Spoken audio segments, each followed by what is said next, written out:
All right, that's great. Thank you. Good morning, everybody, and welcome. My name is John Donadio. I'm the Executive Director of the New Jersey Association of Counties, and we are pleased to host the second of our free virtual workshops this year for county officials across the state.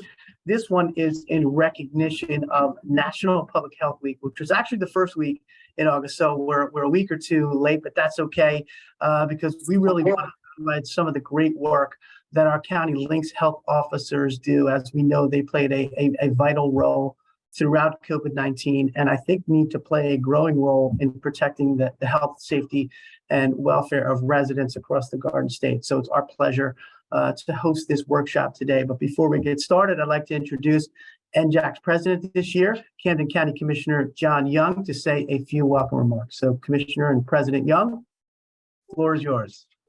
Thank you, John, and good morning, everyone. Just wanted to take a moment or two to say thank you, one, for joining us on our webinar, and welcome.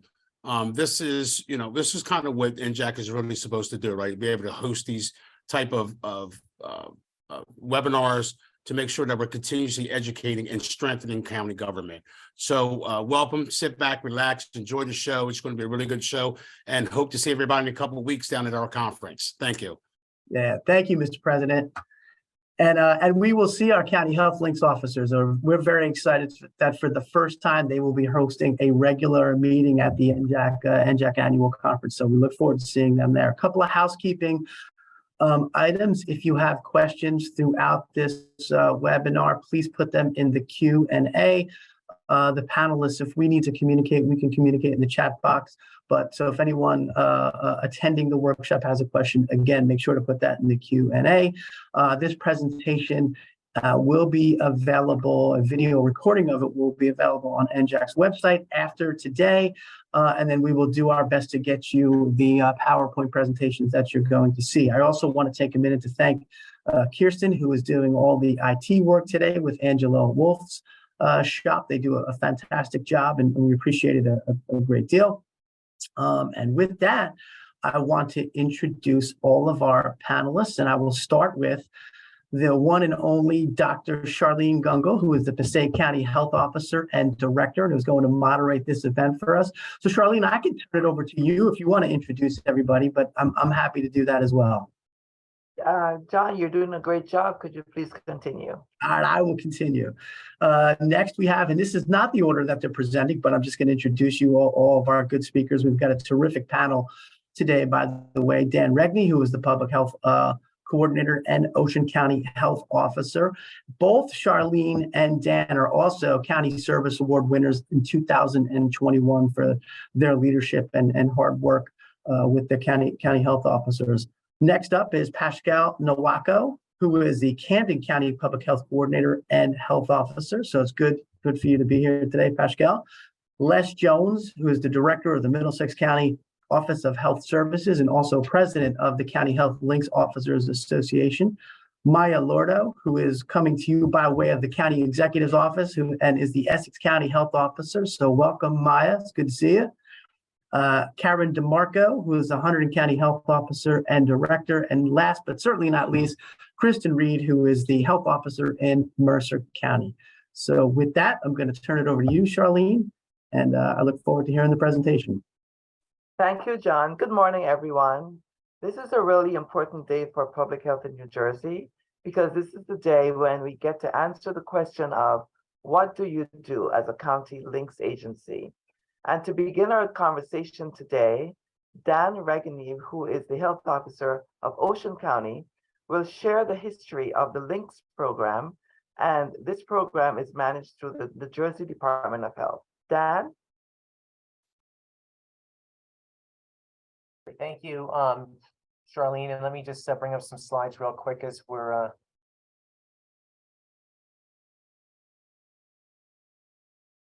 so hopefully everybody can see that. And just like a huge thank you to John Donadio. He has been a huge resource and asset for the last 3+ years as we've kind of navigated our way through COVID. Mr. Jonathan Young, I've never met you, but you have a phenomenal group there. And thank you for your leadership there and John Donadio's. And I think we are looking to have a great event and program down at the NJAC conference, have a nice presence and continue to build our relationship with NJAC now that we are a county affiliate group of NJAC and looking to expand that, maybe work with some of the other affiliate groups to meet some of the joint needs that we have across the county and all the residents that we serve. As Charlene had mentioned, I'll go through a brief history of the links and the county health department structure, and it's not a new concept. This is a concept that was envisioned over 25 years ago, back in the late 90s, to really begin to develop a coordinated core response capacity building component in the New Jersey local public health system. If you're familiar with the local public health system in New Jersey, I think the number now, and it is ever changing because of home rule in New Jersey, I think there's 103 health departments is the number now, which changes almost on a daily basis in many ways. And you would imagine communication always comes up as an issue when trying to coordinate and communicate with 103 health departments, trying to coordinate a massive event such as COVID. I think we saw some of that with the lessons learned, and I think that's where the Links agency comes in as a planning coordinating entity. And that's what we'll kind of go through and explain some of the history as well as the benefits of what we've kind of been building over 2+ decades with this. So as we've kind of go through this, we've also built that back in the 90s on a pre-existing structure of CHA, which Paschal will go into a little bit more detail as we get into the CHA, and that's the County Environmental Health Act, which many of you are probably already aware of. The link structure also supplements an existing emergency management structure of response, starting at the most local level, moving to the county, the state, and the federal government when the local resources get exhausted and they can't meet that local need of their constituency and the residents that they serve. So it does act in a larger capacity that the municipalities can lean on to be able to meet that public health need at the time of the emergency, wherever that would be. That preparedness that we talk about, it really dives pretty deep into a lot of the things that you may have heard for the first time during COVID, but it's certainly not new to some of the presenters here and the local public health system in New Jersey. But in addition to building out the capacity of your traditional public health programs, it also looks to build out the epidemiology, some of the clinical interventions, such as the mass vaccination, the mass testing that you saw most of the counties standing up and meeting that need at the county level. Looking at the health education, risk communication. With COVID, as you kind of, I'm sure you're aware, the messaging and the situation changed and evolved almost on a daily basis. So the communication and the risk communication was so important as we kind of move through that whole process. Information technology really is the backbone of a lot of what we saw, and was probably one of the biggest challenges that we had, I think, because the vaccination component is the same now as it was back in the 90s and the early 2000s. But there's a technology component, which we'll talk about in a little bit, that had to be really implemented to really meet the need what's going on. The public health planning, looking at developing the plans, and this all started back in the late 90s and early 2000s, to be able to develop those mass vaccination plans, the testing plans, quarantine, isolation, medical needs sheltering, which you may have been involved in during different hurricanes of Irene and Sandy and other challenges that we've been faced with. Public health nursing, looking to beef out some of that capacity and skill set. Volunteer training and coordination, you've probably heard the Medical Reserve Corps, and that was a huge asset as we kind of worked our way through COVID, as well as some previous experiences as well and challenges that we were faced with. So a lot of the infrastructure of links from the late 90s up to current was really the development of electronic exchange of information, really acting as a planning coordinating entity at the county level for all local public health within each respective county. Back in the late 90s, it did start out as 24 links agencies. So each of the 21 respective county health departments were a links agency, as well as the cities of Newark, Paterson, and Jersey City, based on their size. Over time, that's evolved. Now it's only 22 links agencies. So it's the 21 county health departments and the city of Newark. I'm not sure the dynamics between Paterson and Jersey City. I think they were absorbed into some of the function at the county level. But that need has been met as we continue through, regardless of the 24 to the 22. Back in 97, this was kind of like the vision that was articulated from the state. And as you can see here, I'm not going to spend too much time here, but it was more of looking at coordinating and information exchange and electronic exchange of information to build out that capacity, because that technology did not exist. At the bottom of this slide, you can see the immunization registry. That's what you heard during COVID of the New Jersey Immunization Information System that was born in the late 90s.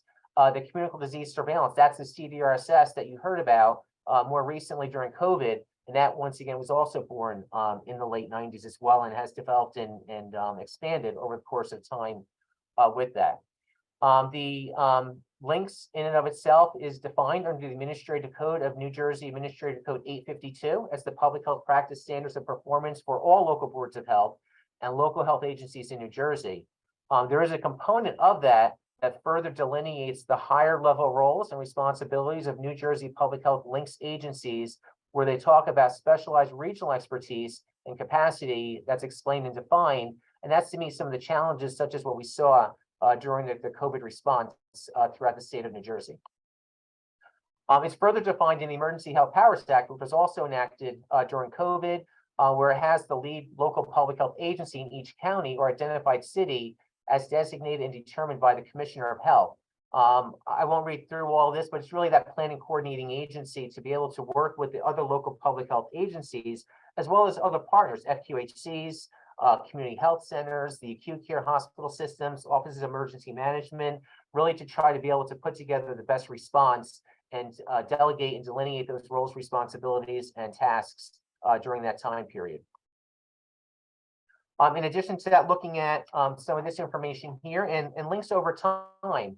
In the late 90s, one of the initial efforts was on the West Nile virus, which is where the regionalized epidemiology came into effect.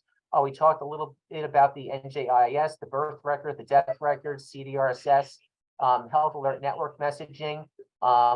We developed plans, and we've exercised those plans through the late 90s and in the past 20 plus years as well, through tabletops, functionals, and full-scale exercises. September 11th of 2001 was really a tipping point on public health preparedness and response, more so from the anthrax attacks that followed on 9/11 specifically, and the realization that there is a strong biological attack threat, and we are not ready and prepared as a nation, as a state, and as a county within each of the counties within New Jersey. So it's meant to beef up the capacity to respond to any biological or naturally occurring event like we saw during some of our, in our case, Sandy, there was Irene the year before Sandy, and so on. But it looks at strategic national stockpile, mass vaccination, pill distribution if it's an antibiotic, and surveillance to be able to get the precursors to any kind of an event that's going on that we need to be concerned about. And there was a shift to an all hazards public health preparedness, not just the CBRN, which is your chemical, biological, radiological, nuclear, and explosive, but naturally occurring events as well, and built up that capacity to be able to respond and coordinate that within the county level. And all the county agencies and the links agencies have that responsibility and have that skill set to be able to do so. Over the course of time, the CDC funding that followed the 9/11 attacks has been depleted a little bit. It's probably about half of what it was in 2002 when we went into COVID in 2019 and early part of 2020. I think as we kind of move forward, I think there's a great opportunity to be able to relook at that and look at some of the funding that's coming down and really strategize and look at the model that was implemented, which was more of that OEM model of the state to the county to the local, to be able to beef up that capacity and really work with the state and all of our partners as we kind of continue to do our lessons learned and build out that capacity for the next time as we move through. I won't spend a whole lot of time. I know we talked about kind of giving a profile of our county, which I'll kind of share with that later on. And then looking at how have we tested this over time in Ocean County. This is through the Ocean County lens, obviously. We have a power plant, a nuclear power plant here in Ocean County, which was just decommissioned. But we're very active in a mass distribution of potassium iodide for any residents living within that 10-mile radius. Looking at increased epidemiology surveillance and identifying outbreaks such as hepatitis B and Shigella, pertussis, and measles. We had our H1N1 response back in 2009. Ebola has kind of reared its head a couple of times, most recently within the last year. Utilizing those plans and the capacity for hurricanes and Irene and Sandy, which I've mentioned, and being able to set up medical needs sheltering, pet preparedness and livestock, and looking at being able to meet the needs of pet sheltering. We had a measles outbreak back in 2018, 2019, and obviously the most recent, the COVID-19 response. That's the end of my slides for the history, and I'll turn it back over to Charlene at this point. And I guess we'll do questions at the end. Charlene? Yes, I believe so. Or they can, as John mentioned, they can put the questions into the chat box. Okay, very good. Great. Thank you, Dan. That really gives us a good historical perspective on what the Links Agency is, what we've gone through, and what our promises are for the future. Next, we have Dr. Paschal Nwako, and he is going to discuss the CHA program, which stands for County Environmental Health Act. That's a program that we administer through the DEP. And he's also going to speak about the childhood-led program, which is another program, but this one is from the New Jersey Department of Health. Paschal? Okay, do you have the slides up?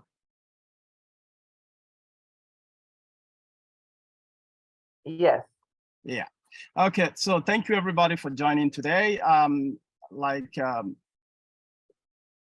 Charlene said, I'm going to speak about the overall of County Environmental Health Act. We call it CHA, and it was established through the New Jersey Statutory Annotated Code 263A-21, and it was established in 1978. Next slide. This act authorized the department to certify local agencies to administer delegated environmental programs. So essentially, the legislature recognized that many environmental health issues are not in municipalities, but in regions and counties. So they made it available for counties to be able to handle these environmental issues. Next slide. So the CHA program covers a whole lot of things that causes environmental pollution in New Jersey, like the water pollution, air pollution, noise pollution, solid waste, including recycling and illegal dumping, and emergency response that we call hazmat. So I always explain it to people. These are the group that goes in when you're running away from issues, environmental impacts. They are the people that go in to know what is going on. Next slide. So, and also the CHA program covers some activities that are not core, where you have pesticide control, you have regulated underground storage tanks, then you also have ambient surface water monitoring and coastal cooperative monitoring. And you have right to know. And next slide. So we are unique in New Jersey, whereby some people deal with so many issues and like coastal flooding, while others are inland, they don't deal with that. But we see how it has diversity of programs that we all have to key in. And because of the uniqueness of counties, it makes it wise that counties' health departments take care of these CHA issues, and they make sure that they're specific and overall responsibility. Now, in some counties, you have public safety. In some counties, these programs are they are given away to third party to do all these inspections. But ultimately, the county health officer is responsible for these all the inspections and all the activities on that County Environmental Health Act. So regardless of the counties, the way it's structured and the way programs are being run, but ultimately the county health officer is responsible. Next slide. Now, over the years, there have been, next slide. Over the years, there have been, okay, so I will say this, over the years, there should be another slide, funding of CHA activities, but over the years, there has been the CHA fund have been stagnant for 20 years. So the Office of Enforcement Policy, DEP Office of Enforcement Policy, have been trying to get more funding for CHA because, of course, you know, the standard of living went up for the last 20 years, but we've been getting the same funding for over 20 years. And so they've been trying to add more fund into the CHA activities. And because of that, we are calling on anybody that can help the counties to the legislatures to make sure that funds are added into our CHA activities, because what we cover is essential to the environment of New Jersey. And if we don't take care of the environment, our environment, we know what happens. So we try to help to talk to anybody that we can to help us put more money into this program. We need your help with CHA funding. So that's what I have for CHA. Thank you. Okay, great. Thank you so much, Pascal. And you've seen from Dan's and Pascal's presentation how unique our state is. We're a very strong home rule state with 565 municipalities and 21 counties. No one area does it the same way. And so when you look at a population like that, you have to think, what is the most effective way to bring services to our residents? And so some services, regardless of political and geographic boundaries, affect all of us. So as the state looked at the environmental issues, the state decided that the county, being a larger body, would be the place where these programs would lie. And so these are the things that we're talking about today. What are the things that public health does on the county level? And again, every county is different. And so we present it differently because all of us have a different way of providing public health to our community. Next up is Les Jones. Les is the health officer of Middlesex County, and he is going to discuss the OFRT program, which is the Overdose Fatality Response Team, which is a very new program in New Jersey in response to the opioid epidemic that we're seeing. He's also going to speak about the Cancer Education and Early Detection Program, another really successful program of the New Jersey Department of Health. Les?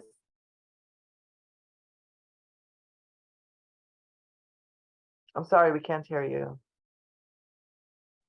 Sorry about that. I'm trying to see if I can share my screen. Okay, your stuff is up. I see. Okay. All right. Okay. All right. I'm unmuted. Thank you. Good morning, everyone. And I appreciate the opportunity to discuss two of the programs that many of the counties do, but we do it here in Middlesex County. As many of my colleagues have already kind of alluded to, and other colleagues will as well, county health departments are different. It's not a one size fits all. So just to kind of provide a little bit of an illustration about Middlesex County, we provided some basic information here. We get 850,000 population based on the last census. We have 25 municipalities, but we do have 4 health departments within the county. The county health department, Edison and Woodbridge and South Brunswick all have their own health departments, and Edison and Woodbridge being larger municipalities of over 100,000 people. And South Brunswick comes in at about 50,000. And however, we work very closely with all the municipalities within our county and also with our partner health departments and many of the programs that we do. And in these two particular that I'm presenting today, we actually provide clinical services right in those municipalities as part of that collaborative effort.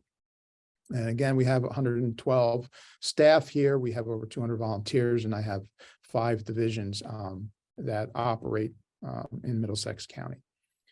So the first program I would like to talk about today is the Cancer Education and Early Detection Program, or better known as SEED. This is a federal and state funded, grant funded program. It's been around for approximately 25 years. As with most of our programs that you will hear today, funding is always an issue. Funding for this program has been all over the chart, to be honest. We've had years of low funding. We've had years of very robust funding. Again, it depends upon the federal and state budget, how much funding we receive. This program ensures the opportunity for residents with no health insurance or underinsured to receive cancer screenings. And those specific screenings are related to breast cancer, cervical cancer, colorectal cancer, and prostate cancer. Residents receive education. They are screened, whether it be through blood work, whether it be also CT scans, mammograms, and possibly MRIs. These are all paid for and provided through the grant funding that we receive. And any abnormal tests that we receive, we refer out to further evaluation and treatment at an approved medical facility. And again, this is all provided through the grant program. This allows us an opportunity to collaborate with many people. First of all, many community organizations, such as our faith-based organizations, and YMCA's, churches, temples, chambers of commerce. Again, within our communities, we're able to collaborate with them to set up opportunities for our residents to come and receive these screenings and the educational programs. And again, that's for all residents that receive education and try them to get them to see their physicians regarding these particular cancers. We also partner with healthcare organizations to provide the follow-up care, such as in Middlesex County, we have the Rutgers Cancer Institute. We have federally qualified health centers that we work with, and we try to make it as much easy access for the residents to get the care that they need and get those tests within their communities. We also we have the ability to identify other needs and connect people with the appropriate services. So when residents come in for screenings under the SEED program, we also follow up with them on any other health needs they may have. That could be immunizations. It could be family members that need additional care. Again, immunizations, chronic disease self-management programs that we operate at the county level. And also we have the opportunity to connect them with other services within the county, whether it be, rental assistant, additional addiction services, food insecurity and nutrition programs, food pantries, and things like that. So, these programs that we do, even though they may only target one particular a cancer or a chronic disease or a communicable disease, we're always trying to connect people with other services that we offer or that may be offered within the county, within the other departments and programs. I'd like to move on to the other program I'll be talking about today, which is the Opioid Fatality Review Team program. Middlesex County, this is a relatively new program to us, at least. This particular program's been around, I believe, for roughly about 7 or 8 years. Many of my colleagues that are on today have had these programs for probably that long.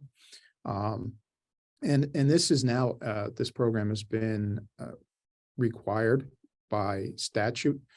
And what we're trying to do here is we're trying to build a system and a process and guidelines to conduct multi-agency, multidisciplinary reviews of all the information that's available on an overdose decedent.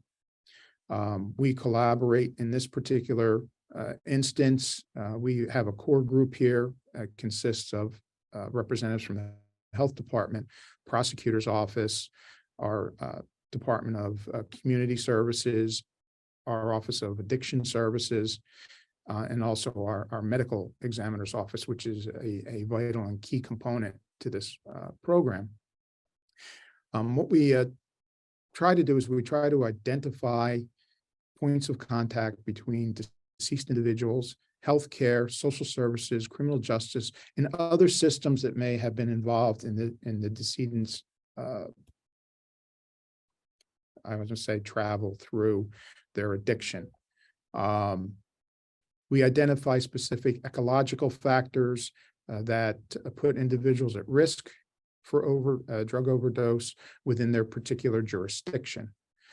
We identify gaps in services, and the ultimate endpoint here is that we want to recommend changes at the organization, community, or systems level that promote changes in partnerships, policies, and practices that prevent overdose deaths. Through this process, as we see with many of our programs, there are opportunities for us. We cannot increase our collaboration with community providers and agencies providing addiction treatment and services. We can enhance the exchange of health data between multiple disciplines. We increase the quality improvement in the provision of our services. And we also try to identify best practices and lessons learned and the barriers to the provision of health and addiction services. So, through many of the programs that we do, if not all the programs that are done at the county and the links at the links level, we try to find as many opportunities as we can to collaborate with not only our residents, but also with additional community partners. So thank you. Charlene, I'll turn it back over to you. Thank you, Les. Great presentation. At this point, I'd like to introduce my health department to those on the call. The Passaic County Department of Health Services is relatively new as health departments go. We were founded in 1993. The population of Passaic County is currently about 525,000 individuals. But we know that we have a very large immigrant population who may not be counted. So we're very aware that the number 525 is not the entire number for our county. There are 16 municipalities in Passaic County, and there are 7 different health departments. Earlier, I mentioned to you that in New Jersey, we all do public health in a different way. And this is a great example of a different way, because in 500,000 people, there are 7 different health departments, and we all do public health differently. The staff of Passaic County Health Department consists of 42 professionals in 5 divisions, and I'm very proud to be their health officer. Okay, so I also want to bring something to your attention. All of the health officers who have spoken before have spoken about great programs that are happening, but there's one common thread between all those programs, and the common thread is those are all grant-funded programs. So it's a niche market sort of that the counties have. We are very familiar with writing grants, with managing grants, and they can be very voluminous in their needs. And we have been doing it from the inception of these programs. So it's something that we're very proud of and that we're very comfortable doing. All right, so let's change our tune a little bit. We're going to hear now from Maya Lordo. Maya is the health officer of Essex County, and she will share the links agency's response to the COVID-19 pandemic and the role of the Medical Reserve Corps in that response. Maya? Good morning, everyone, and our county officials. Thanks so much to NJAC for hosting this quite important webinar. I've been kind of talking about COVID for, since it happened. But one of the things that before I start is this is something that was unprecedented. It might be a once in a lifetime situation that would occur. But one thing that as health officers, we did not expect is a pandemic. We planned for it. That's what the links agencies were meant for. Emergencies, emergency planning, anthrax, perhaps some other sort of disease. We definitely were not ready for something of this scale to come at us. Were we preparing to get ready? I think we were all getting ready for it. But one of the things I want to make sure that we all understand is these health officers that are presenting to you, including myself, for 2.5 years, coming on to 3, were asked to come up and step to the plate. We were asked to work sometimes 17, 18 hours, sometimes 7 days a week, because COVID, it didn't just stop on Saturday and have a holiday or Christmas. We continued to work through it. And I think that's something that I think is so important. We were working through all of COVID, but also trying to keep up all of the other programs that were given to us that all the other health officers spoke about, CHA and SEED, and all the other programs that you're going to hear about. So I'm just going to tell you a little bit of a story of what the health officers did during COVID. Next slide, please.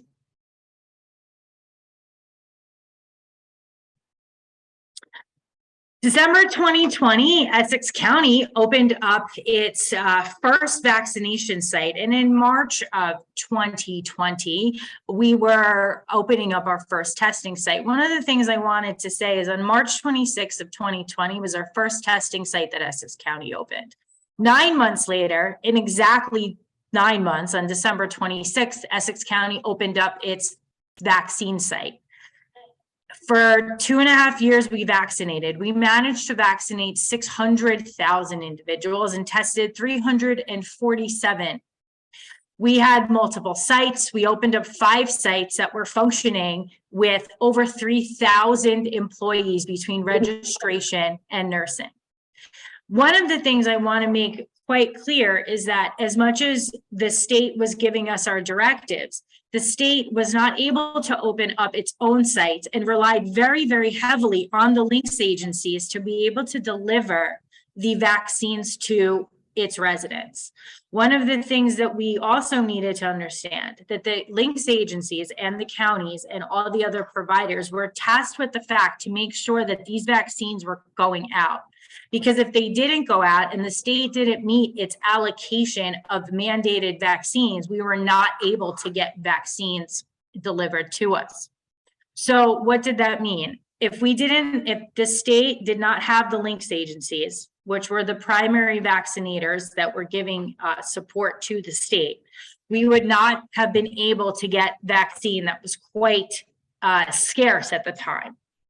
One of the other things that is really important for us to understand is that the state heavily relied on us for the daily reporting that was mandated to us. One of the things that we had to do was called the emergency response and emergency responder list that we had to send out. The Attorney General's office mandated that every single county was responsible for delivering cases that were positive in each jurisdiction to their local first responders. What does that mean? Every day, my office and every links office in this county was tasked with reporting all of the positive cases that were in a particular jurisdiction or municipality. That was sent over then to their first responders, which is the police department or the fire department. And so the fire department knew, or the police officers knew, if they were going to this particular residence, that individual had COVID, and that was to protect their first responders. Again, that didn't stop because it was a weekend or Christmas. We were doing this every single day. The reliance on the county vaccination sites was also heavily tasked because all the vulnerable populations that needed to be reached were only able to be reached for us to be able to go out into the communities. So all the local municipalities or the local agencies who didn't have the staff to go out into their communities relied heavily on the county and links agencies to be able to provide that support. So most health departments do not have the staff to be able to disseminate 3,000 to 4,000 vaccines a day. So again, that was heavy reliance upon our county links agencies and county health departments to deliver those services. A lot of the county health departments and also the links agencies were also tasked with providing another type of report, and that was our travelers report. Every single day, we would receive from the state a list of travelers that were coming into our areas, those who had COVID. We then were tasked with reaching out to these travelers and making sure that they were continuing to isolate and giving them proper procedures. And I'm just going to count on myself. Think about me as far as ethics is concerned. We do have Newark Airport. And of course, we worked with the other links agency within our jurisdiction. But to have an airport within your jurisdiction to be traveling, to be monitoring travelers was quite a heavy lift. So I think kind of giving an overview of what we've been doing was huge. But one of the things that we couldn't do is we couldn't operate these sites or these testing sites without staff. Just on a regular day in 5 sites in Essex County, there was 300 nurses and between 400 to 500 registration individuals that helped run these sites. And thanks to these volunteers and the quick hiring that we were able to do, we ran functional vaccination and testing sites. And that leads me to my next topic, which is our Medical Reserve Corps. The Medical Reserve Corps program was created to train medical and non-medical volunteers in community health and build community resilience within our public health agencies. So the MRC, or the Medical Reserve, is a group of individuals who either have medical training or are willing to volunteer within the community during an emergency situation. During COVID, many counties relied very heavily on their MRC to be able to staff their sites for both for vaccination and for testing. Those staff members might have included retired doctors or retired nurses, some school nurses, to be able to provide vaccinations to their community. So one of the major things that the county links agencies are responsible for, and again, as Charlene mentioned, these are all grant funded programs. So we are tasked, and this is part of our deliverables, to provide community outreach, that provide training, education, and also supporting local public health when need be. The links agencies are responsible for doing the background checks for these Medical Reserve Corps individuals. We're responsible for training them. And we're also responsible for making sure that during an emergency, our actual Medical Reserve Corps is able to respond. So this is an ongoing commitment to individuals that you must engage on a, if not weekly, but definitely a monthly basis, to ensure that you still have a Medical Reserve Corps in case of an emergency. And this again is funded only through this links program that we have from the state. So again, in order for us to be able to make sure that these MRC are engaged, we have to make sure that we come up and our staff comes up with creative and engaging opportunities for them, with sometimes very, very limited funding. And again, if anyone is interested with this group to join your MRC, please contact your local health department, because we're always looking for volunteers. And that is, I see Charlene laughing because she knows exactly why I'm doing it, because we're always looking to recruit. Because even if you have 100 volunteers, during an emergency, you might have 10 respond. And that's something that we have to deal with on a constant basis when it comes to our MRC and also staffing. And before I end, one of the things I want to mention is that the work that the health officers did during COVID, yes, of course, we were tasked with something. But some people ask me, you did such a good job, and all the health officers are asked, you did such an amazing job. What was our other option? To do a bad job? No, we couldn't. We were given this task. Everyone of the health officers, and of course also our local health officers, stepped up. So I think from everyone, I think just the recognition for our public health team is definitely worthy of everyone, and for that recognition. So I'm proud to be with this group. And again, thanks to NJAC for letting us present. Great job. Thank you, Maya. And yes, kudos go to all the health officers on this call and the other ones who are not on the call. And a big thank you to the MRC. I know for our clinics, we had over 200 plus MRC every day, rain, shine, snow. They were there 6 to 7 in the morning, and it was just wonderful. We could not have done it without them. Thank you, Maya. So coming up next is Karen DeMarco. Karen is the health officer of Hunterdon County, and she's going to discuss the ongoing collaborative efforts that we continue with OEM, Human Services, and other agencies. Karen? Thank you. Thank you, Charlene. Good morning, everyone. So I think my colleagues have shared a lot of information about different collaboration and our different grant-funded programs that have come to county agencies beyond preparedness, to include CIHA and other programs as well. And I'd like to touch on how we've been able to build on those partnerships. So to move beyond what those grant deliverables are and to work with other disciplines, and how we've been able to amplify what the everyday needs of our residents are. So overall, we're strengthening county government, but we're also protecting our residents, which we all have that common mission. So we've been able to make those partnerships and move beyond just what those simple grant deliverables are. And you can move to the next slide. Just a bit about Hunterdon County. So you can see even among the presenters that we have here today, we vary in the size and the scope but there are some strong commonalities between all of the county links agencies. So in Hunterdon County, a population of 127,000, we are the sole health department within Hunterdon County, providing services to all 26 municipalities. We have 45 staff members. I say we are small but mighty in Hunterdon County, and we have 6 divisions.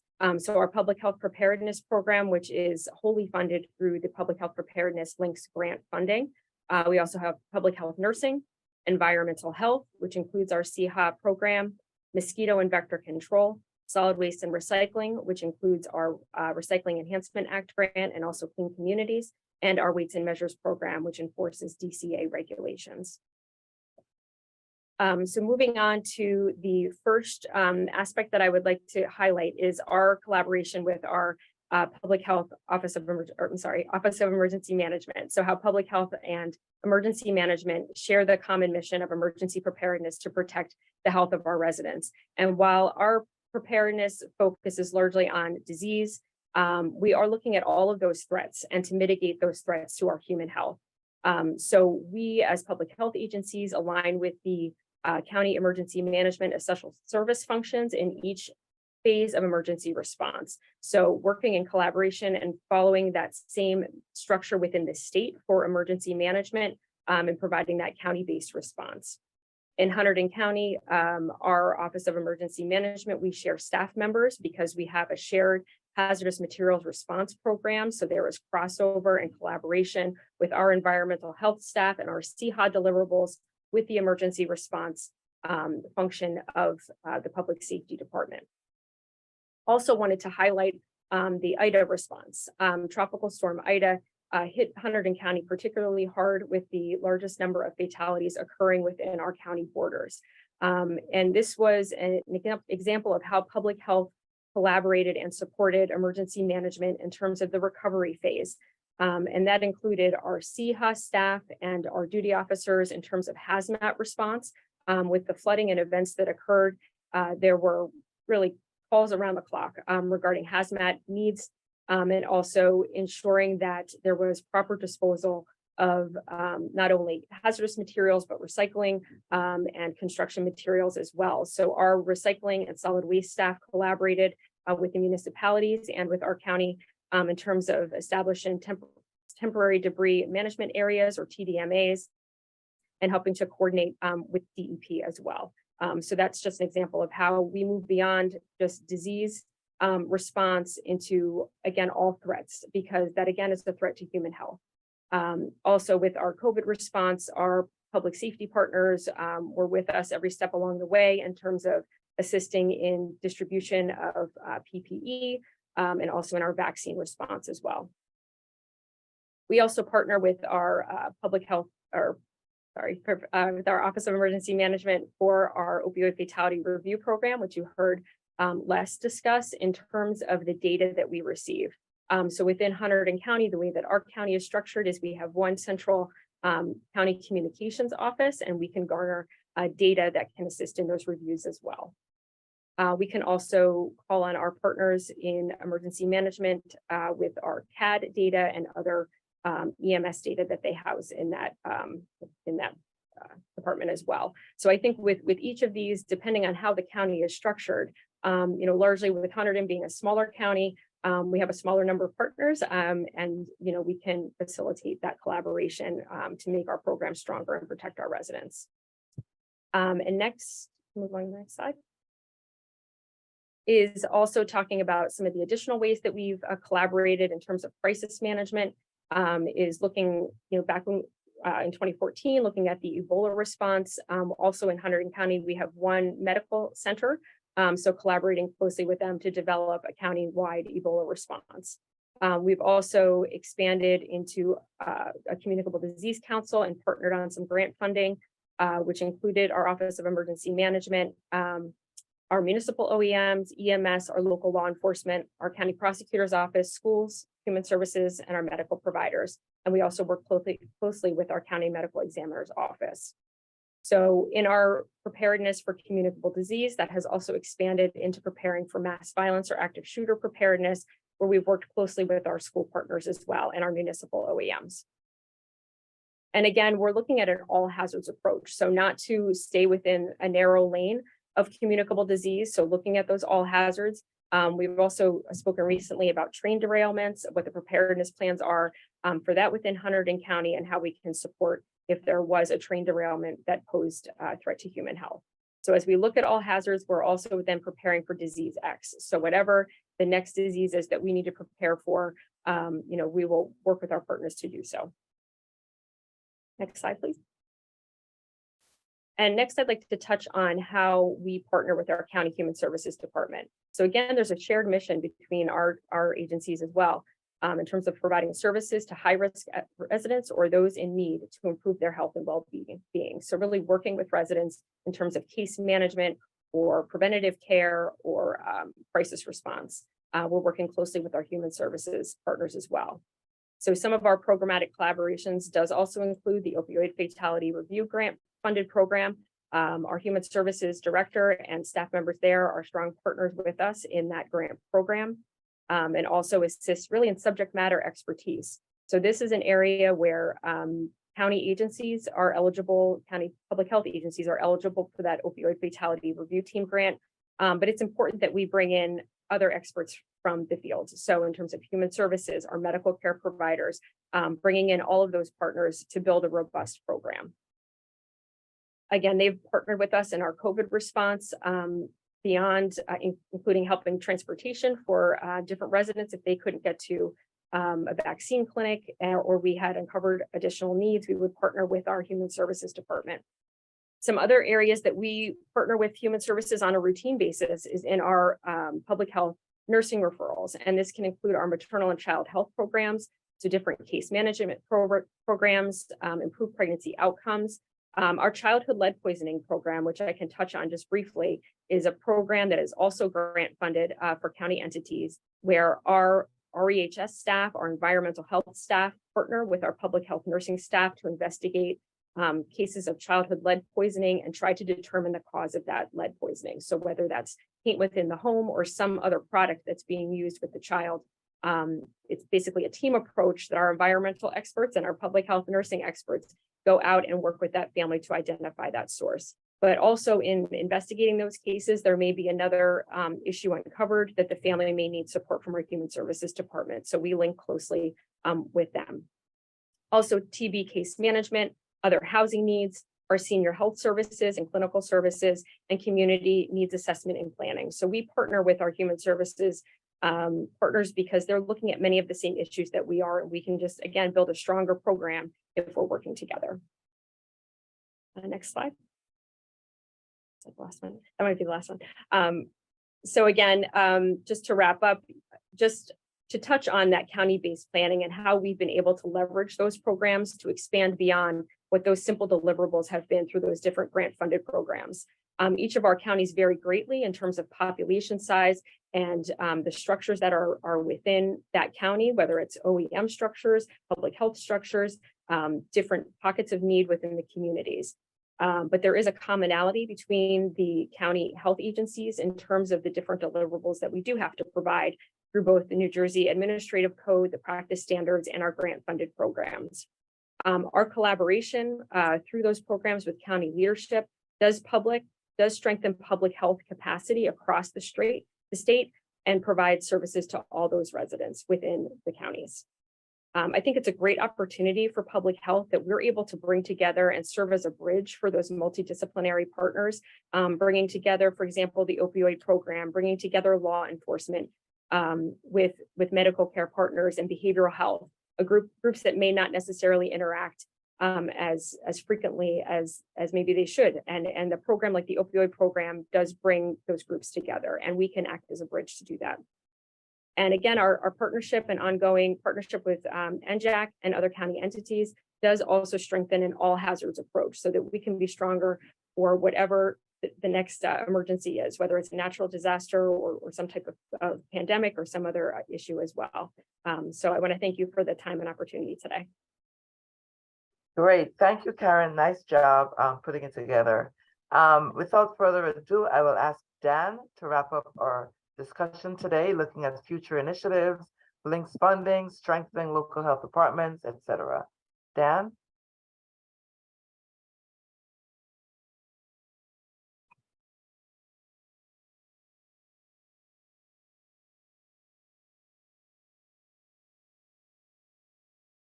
Okay, I think I had to come off of mute to share my screen. Just give me 1 second.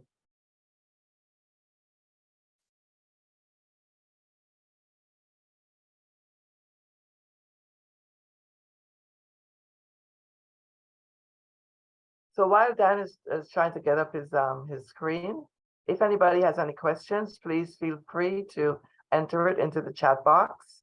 And I know we'll go a few minutes over, but we will be here to answer your questions. Thank you. Dan, are you ready? Yes, I think I'm ready. Can you hear me okay? Yes.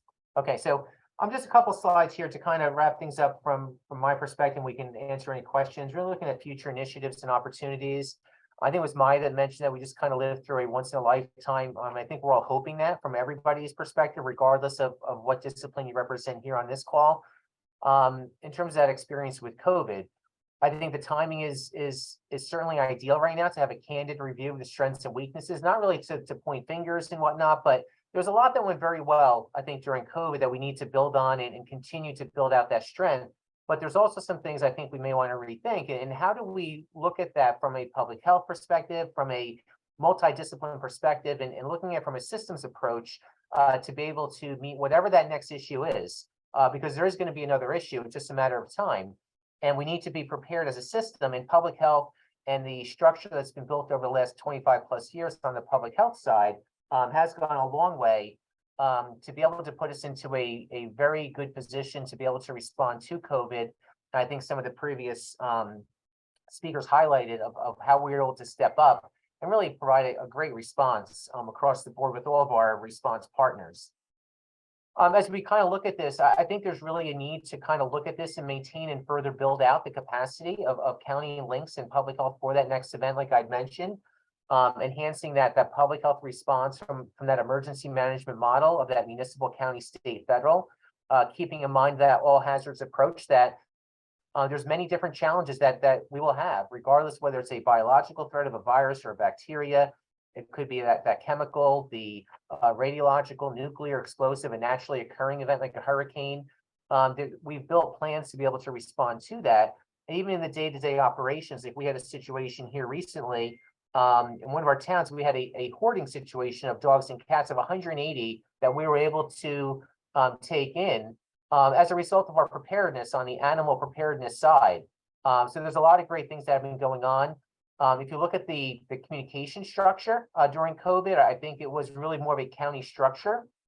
And I really thank John and his leadership and my county administration here in Ocean County to allow us to partake in some of those governor's calls with the county executives. And I know a lot of my colleagues at the county health officer level were part of that as well. And that was some incredibly great information that we were able to get in piece some of the action items that we needed to prioritize to take some of those next steps. I mean, we're looking to further enhance that day-to-day county public health services and activities, and just trying to build on that. This year, 2023, is the planning year for the next 5-year funding cycle from the CDC to the state to the county links agencies. I think we need to try to take advantage of that and really have the state look to all the partners. I think they need to look at and communicate with all the links agencies, as well as all the local public health agencies to find out, like I said, what went well, where do we need to improve, where do we need to connect some of those dots that really weren't there, and what can we help us prepare for that next time. Just a kind of a quick quote. If you want to go fast, go alone. If you want to go far, go together. I'm really proud of the work that we've done in the last 25 years of collaboration. I think we really have gone a really far away from a public health side and how we integrate our response with the other responders, whether it's law enforcement, the hospitals, the FQHCs, the emergency services response. And we've done so much great work in planning. And I think we've seen that result as a result of some of the response that we've been able to stand up in collaboration with the state and all of our county partners and our county administration and our commissioners to be able to take that next step. I hope that collaboration continues and it strengthens in the future because it has eroded a bit over time. And we're trying to reconnect with some of that and kind of open up some of those communication dialogues at the state level. I think we're on that path to be able to do some of that. Also, I think everything that you've kind of heard All the county links health officers communicate. We've been meeting at a minimum of a monthly time basis to be able to share stories and share how we approach different challenges that we have. So we have an internal communication mechanism, which is very good.